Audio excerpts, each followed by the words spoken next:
Good morning everyone. Ayan, kumusta po sa inyong lahat? And happy Thursday. So for today's video ay tara at samahan niyo po magluto nitong ating masarap na naman na ulam. Walang iba kundi itong ating nilagang baboy. And syempre lalawakan po natin yan ng pechay and saging na saba. So lalagyan din sana natin ng patatas.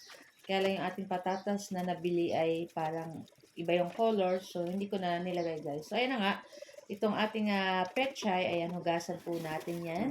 Isa-isa para sure po na malinis and syempre maanuhan dapat ng tubig.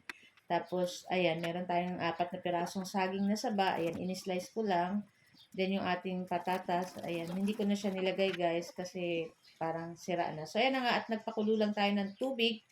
Tapos ilagay na natin dyan yung ating pork. Ayan, tapos pag kumulo, tanggalin lang po natin yung mga nag-iiba-ibabaw dyan sa ating sabaw, ayan. Tapos, pag natanggal na natin, pwede na po nating ilagay dyan yung ating sibuyas. Ayan, so, sangkapan na natin guys. So, maglagay tayo ng 1/4 cube.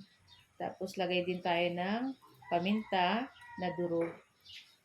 Hindi naman sobrang durog, ayan. Yung parang crack ano lang. Tapos, lagay tayong asin para tapos kung medyo matabang pa, adjust na lang. Ayan, syempre, naglagay din ako dyan ng konting patis, pero hindi ko na lang guys na videohan. Ayan.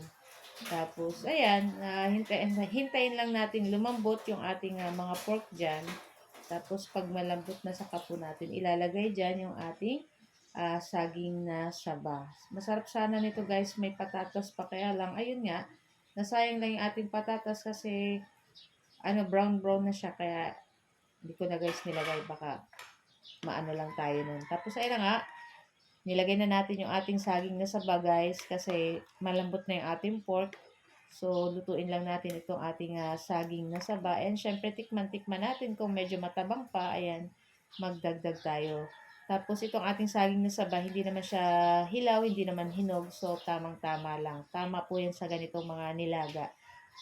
So, yung ating sabaw dyan, medyo manamis-namis ng konti lang kasi yung ating saging nga ay medyo manamis na, mais na at pahinog na. Tapos, ayan. So, pag malambot na yung ating saging na saba, ilagay na po natin dyan yung ating pechay. Ayan. Tapos, lutuin lang natin ng mga ilang minuto and that's it. So, napakadali lang po nitong ating nilagang baboy. Ayan. Kahit natutulog ka, pwede mo itong maluto. O, diba? Charot.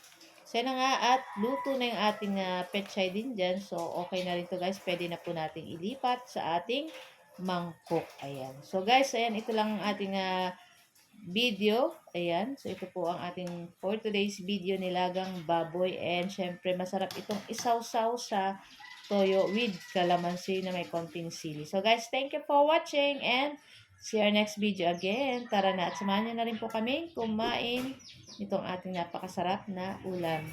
Bye!